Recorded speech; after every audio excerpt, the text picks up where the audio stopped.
You're listening to an Airwave Media Podcast. Feel like who art Ed? We'll try to spice it. Who art Ed? Mr. Wood art Ed me. Good. Either way, it's ambiguous. It works on so many levels. I know. That's off to a great start. Welcome to Who Arted, where we explore visual arts in an audio medium. I'm your host, Kyle Wood, and today we're going to be looking at Meret Oppenheim and her most famous work, Object, sometimes referred to as Luncheon in Fur or Breakfast in Fur. It's the teacup wrapped in fur from 1936. Interestingly, this piece came out of a joke between Meret Oppenheim and Pablo Picasso as they were sitting in a cafe in 1936. But it went on to become considered one of the greatest surrealist sculptures of all time.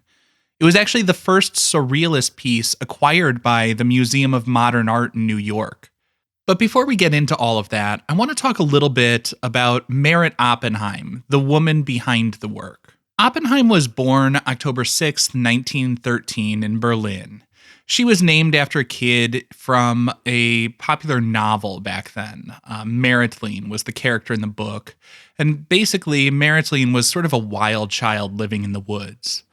Seems like an apt name for Meret Oppenheim, as she was a young woman and an artist who blazed her own trail, as we'll see.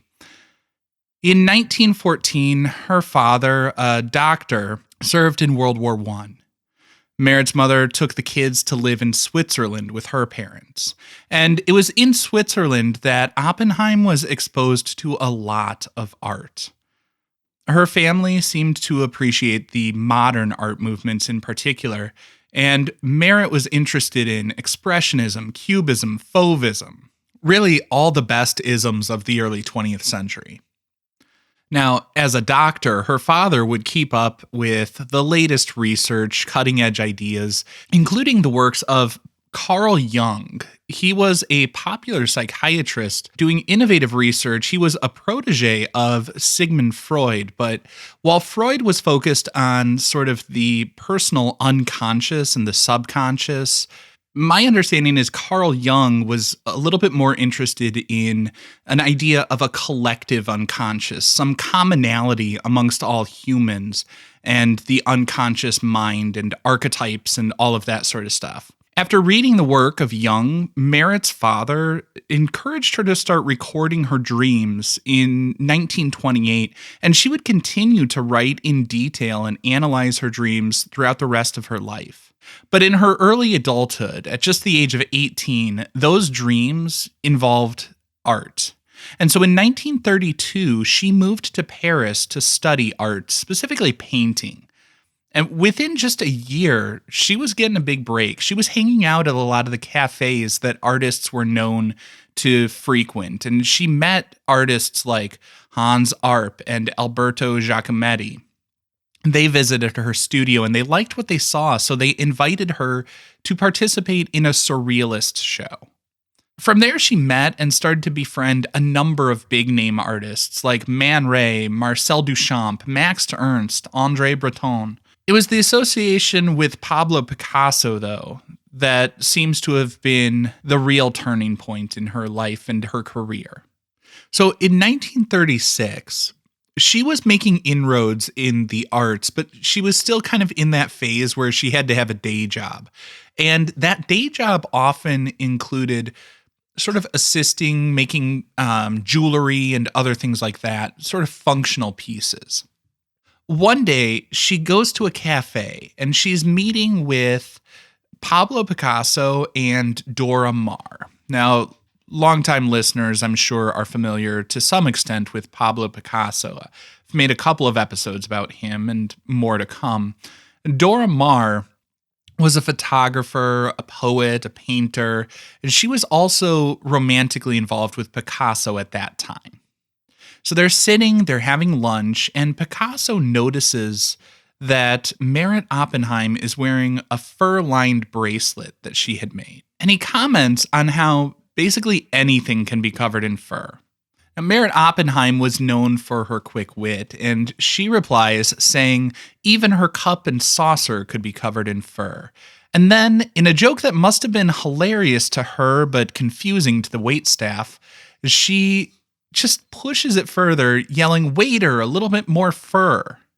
Now, apparently, Meret Oppenheim was the type of person who had no concept of taking an at best mediocre joke way too far. So she ran with it, and after that luncheon, she goes to a department store and she buys a teacup and saucer. And she also bought some Chinese gazelle fur. And she carefully and meticulously lined the teacup and saucer and spoon with the fur of that gazelle. Now, I think as we learn about art history, it's easy to look at a piece like this that started off as a joke and think how absurd the art world is, that this would come to be one of the definitive pieces of a surrealist movement, and that it would hold a place in one of the most esteemed museums in the United States. But I think what that interpretation is missing is that what separates a simple joke from a piece that starts as a joke and becomes significant is the execution. Meret Oppenheim was very careful and deliberate in her construction of the piece. As she wrapped the teacup in fur, she chose different segments to orient the strands, the hairs of the fur in different directions for different sections. The color also shifts, so it looks and feels different inside the cup versus the outside. And while the inspiration may have been something uttered frivolously, the work was serious. Just as the Surrealists would give credence and give weight to the interpretation of dreams, they would explore free associations and the ideas and connections that can be produced spontaneously. And so a joke seems like the perfect foundation to build off of, as she just spontaneously replied to what another artist had put out there. It's that improvisational technique that can lead to brilliance. There's that old saying that creativity is allowing yourself to make mistakes, but art is knowing which ones to keep. Throughout that day and every day, I'm sure Meret tossed off all sorts of jokes, but she recognized that this was one worth keeping. So I think it's important to look at, why is this one worth keeping? I think it's because there's this visceral sort of tension underlying the piece.